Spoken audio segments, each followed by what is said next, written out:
금요일 아시아 증시입니다. 관세와 국가별 이슈에 따라서 빠르게 장세가 돌아가는 가운데 우리 증시를 포함해 나머지 아시아 증시는 대부분 하락세를 보이고 있습니다. 어제 전화 연결로 딥하게 살펴봤던 베트남 증시부터 살펴보시죠. 호치민 증시가 올해 들어서 20% 가까이 상승하면서 아시아 시장에서 두각을 나타내고 있습니다.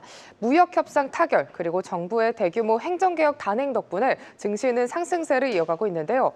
어제 종가 기준 1,500선을 돌파하면서 마감한 VN-지수 2022년 4월 이후 3년여 만에 1,500선을 돌파했습니다.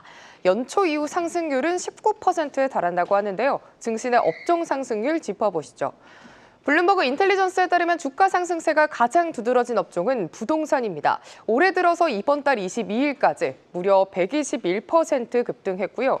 관련해서 고급 부동산 개발사 LDG 인베스트먼트, 빈그룹, 그리고 비놈스 등 주요 대기업들의 상승률은 세 자릿수대입니다. 대출금리 안정과 정부 정책이 복합적으로 작용한 덕분에 주가 부양에 성공한 거죠. 또 산업재 역시도 올해 들어서 52%의 상승세를 보였고요. 이외에 금융위 18%, 경기 소비재와 소재 업종이 각각 10에서 9%고요. 필수 소비재 업종이 7%대 강세를 보였습니다. 달리는 관성을 제대로 받은 베트남 증시, 오늘로써 벌써 4거래일째 빨간불을 켜고 있습니다. 장중의 연고점 경신은 당연해졌고요. 이제 관건은 마감까지 탄력을 유지하는 야가 됐습니다. 장중 1,530피에 육박했던 VN-지수, 현재는 0.15% 상승한 1,523선 지나가고 있습니다. 일본 증시는 과열 경계감에 일단 파란불을 켜는 모습입니다. 이런 증시 분위기 속 오늘 도쿄의 7월 CPI 상승률이 발표됐습니다. 통상적으로 도쿄 지역의 근원 CPI는 일본 전국의 물가 추이 선행지표 역할을 하곤 하는데요. 이번에 물가 둔화를 확인하자 달러인 환율은 발표 직후 상승세를 보였으나 이후 보합권으로 진정됐습니다. 증시에서는 우리 시장처럼 실적 장세가 지속되고 있습니다. 오늘 아쉬운 실적을 공개한 미쓰비시 자동차가 9%대 하락, 또 실적 전망치를 하향 조정한 캐논 역시도 4% 넘게 하락했습니다. 여기에 특히 어제 관세 합의 소식에 자동차주들이 크게 시세를 내줬는데 오늘은 차익 실현 매물이 강하게 나오고 있습니다. 이렇게 주요 섹터들이 밀리자 니케이 지수 오늘은 쉬어가는 모습인데요. 현재는 장중 저점에서 거래되고 있습니다. 이 시각 현재 0.8% 밀리는 모습입니다.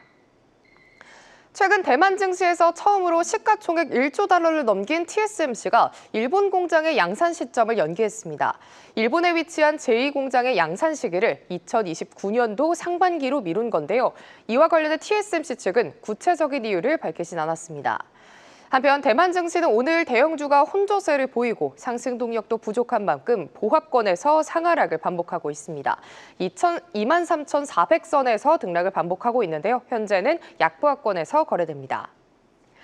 인도는 영국과 자유무역 협정을 체결했습니다. 두 나라는 이번 협정으로 자동차, 위스키, 섬유 등 주요 품목의 관세를 서로 인하하기로 한 건데요.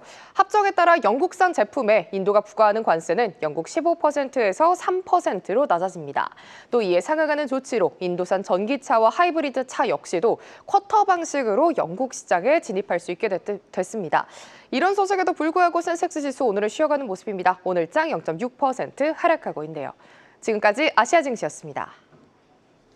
네, 중화권 증시 소식 계속해서 들어보겠습니다. 하나증권 김경환 팀장 연결돼 있습니다. 팀장님 안녕하십니까? 네, 안녕하십니까? 네, 중화권 증시 이달 들어서 상승폭이 더 가팔라지는 것 같은데 항생지수 연중 최고치 수준에 와 있는 것 같습니다. 하반기에도 계속 전망이 좋다고 보시나요? 일단은 7월 달에 중국과 홍콩 대형 지수의 상승세는 저희의 예상보다 그리고 시장 예상보다도 좀 가파른 것 같습니다. 일단 저희가 3분기 전망에서 사실 하반기 전체적으로 중국 시장을 좋게 보지만 경기나 수급, 이익이나 계절성 관점에서 4분기 기회윤이 더 크다라고 말씀드렸었는데요. 그런 것과 상관없이 7월 달에 시장은 호재를 좀 더 크게 반영하는 모습인 것 같습니다.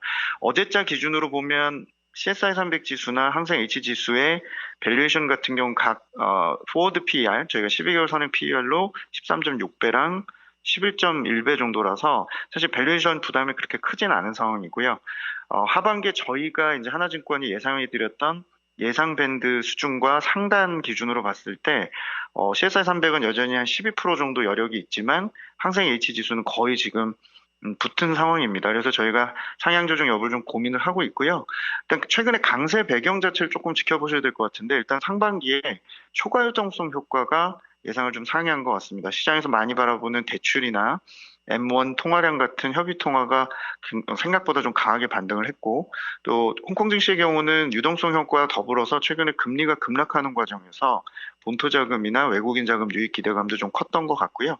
또 세 번째는 상반기 전반적으로 지표가 나쁘지 않았는데 결국에는 수출 관련해서 미중 간의 합의 기대감이 계속 연결되면서 당초에 이제 수출이 정점을 통과하는 시점 자체가 계속 뒤로 밀리는 기대감, 또 합의 관련해서 기술 제재가 완화될 거란 기대감도 좀 있는 것 같습니다.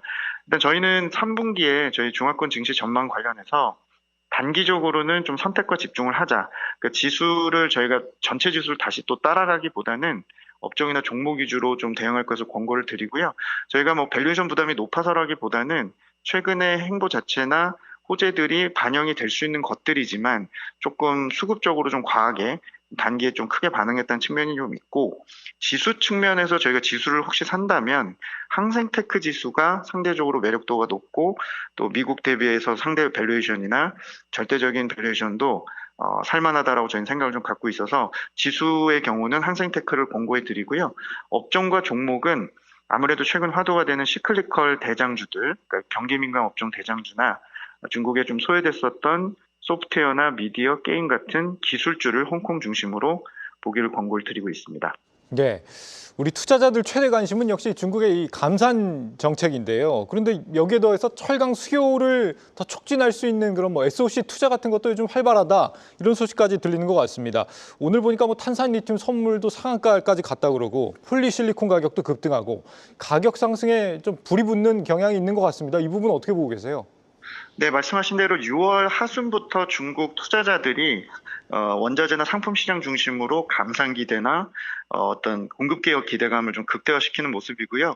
이렇게 시작이 된 계기는 역시 수요 쪽보다는 시작은 공급 쪽에서 7월 1일 있었던 중앙재경위에서 시 주석이 소모적인 가격 경쟁을 억제하고 관련된 이제 공급 과잉을 좀 해소하겠다. 즉 가격이나 이런 마진이 떨어진 부분들을 좀 해결하겠다는 측면에서 시작이 됐고, 최근에 탄산리튬이나 폴리실리콘 같은 원자재 상품 시장이 매일 연이어서 지금 2주 동안 강세를 좀 보이면서 국내외 관련 그 피해 섹터들을 오히려 호재로 좀 끌고 가고 있습니다.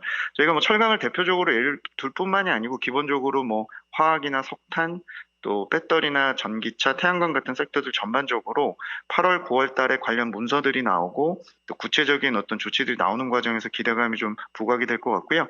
또 최근에 이제 수력 발전이나 철도 관련해서 중앙정부가 주도하는 대규모 프로젝트들이 공개가 됐고, 워낙 지난 4년 동안 지방정부 신용 문제나 건설 쪽에서 굉장히 그 구조적인 수요가 부진했던 측면에서 시장이 좀 많이 갈증이 크지 않았나 생각을 좀 갖고 있습니다.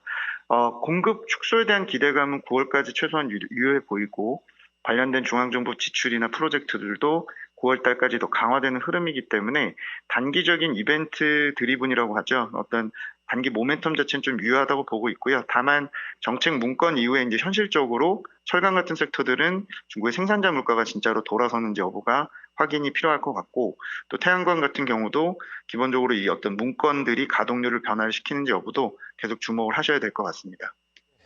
팀장님, 지금 뭐 옆에서 저희 박승진 실장님이 빨리 좀 끊으라고 계속 압박을 주셔가지고 오늘은 여기까지 듣겠습니다. 팀장님, 오늘 말씀 잘 들었습니다. 감사합니다.